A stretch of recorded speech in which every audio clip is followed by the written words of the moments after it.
ત્યાંથી જ આજની ચર્ચાની શરૂઆત કરવી છે, કારણ કે જો અહીંયા આપણે એવી અપેક્ષા રાખીને બેઠા હતા કે બેન્કિંગ એનબીએફસી સૌથી વધારે સારા પરિણામો ત્યાં આવશે. જોકે હજી એક્સિસ બેંક પહેલું છે એટલે આ સ્ટેટમેન્ટને હજી આપણે થોડુંક વિચારીશું કે કેવા પરિણામો આવ્યા છે. પરંતુ એક્સિસ બેંકની પર્ટિક્યુલરલી વાત કરીએ તો એક અનસિક્યોર્ડ લોનમાંથી તેમની એનપીએસ થોડાક વધતા દેખાયા છે, અને બીજી તરફ એનઆઈએમ્સ પણ આટલા મોટા રેટ કટ અને બેંકને પાસ કરવામાં વાર લગાડે છે, છતાં પણ એમને એક એનઆઈએમની અંદર એક ચિંતા જોવા મળી છે. શું ધ્યાન રાખવું હવે એક્સિસ બેંકની અંદર?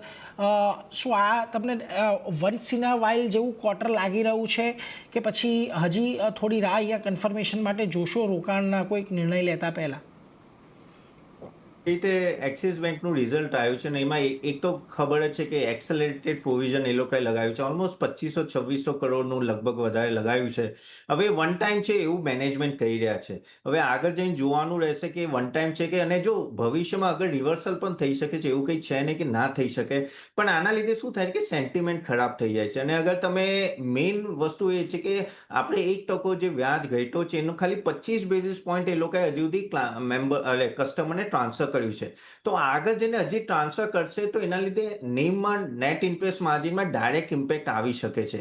એટલે એ પણ એક થોડું ચિંતાજનક છે. અહીંયા ઓફકોર્સ પ્રોફિટેબિલિટી ખાસી નીચે આવી છે, અને ક્રેડિટ જે ગ્રોથ હતો ને એ સિંગલ ડિજિટમાં છે. ઓલમોસ્ટ તમે કહો કે 7-8%, જે હું વિચારતા હતા કે એટલીસ્ટ ડબલ ડિજિટમાં ગ્રોથ આવે, કેમ કે જે રીતે એનું રેટ કટ આવ્યા છે તો હોપફુલી નેક્સ્ટ ક્વાર્ટરમાં કદાચ એવું બની શકે કે આવતા ક્વાર્ટરે આપણે ક્રેડિટ ગ્રોથ વધારે જોઈ શકશું. ડિપોઝિટ ગ્રોથ જોઈએ તો 9-10% આજુબાજુ એ લોકો કહે છે, જે મારું એક્સપેક્ટેશન હતું કે એટલીસ્ટ 14-15% હોવું જોઈએ, કેમ કે જે રીતે એક્સિસ બેંક કામ કરી રહી છે. એટલે આમાં એવું જોઈએ તો જે રીતે આપણે ધારણા છે ને થોડું ઓછું જ રિઝલ્ટ આવ્યું છે. પણ હવે આમાં બે વસ્તુ છે કે આ કન્ટિન્યુ થશે તો મેનેજમેન્ટ તો કહે છે કે ના વન ટાઈમ છે, આના પછી કન્ટિન્યુ થાય, તો એ આપણે જોવાનું રહેશે. અને બીજી વસ્તુ, આ સમયે રોકાણ કરવા કરતાં આઈ થિંક બેટર એ છે કે આ જે આઈસીઆઈસીઆઈ બેંક ને એચડીએફસી બેંકનું પણ રિઝલ્ટ જોઈ લઈએ આ વીકેન્ડમાં, કેમ કે આપણને ખબર પડી છે કે ઓવરઓલ બધી બેંકમાં શું છે, ખાલી એક એસબીઆઈ મોટી બેંકમાં પાછળ રહેશે. એટલે મારા હિસાબથી આ વીકેન્ડ થોડી રાહ જોઈ. એક્સિસ બેંક હમણાં થોડી રાહ જોઈ લો, ઇન્વેસ્ટરને ઇન્વેસ્ટ કરો તો સારી બેંક છે, એમાં કંઈ વાંધો નથી. પણ અમુક જે રીતે રિઝલ્ટ આવે, I think weight and watch કરવું વધારે સારું છે, અને પછી આપણે કોલ લઈએ તો વધારે સારું કે એમાં ઇન્વેસ્ટ કરવું. ઓકે, તો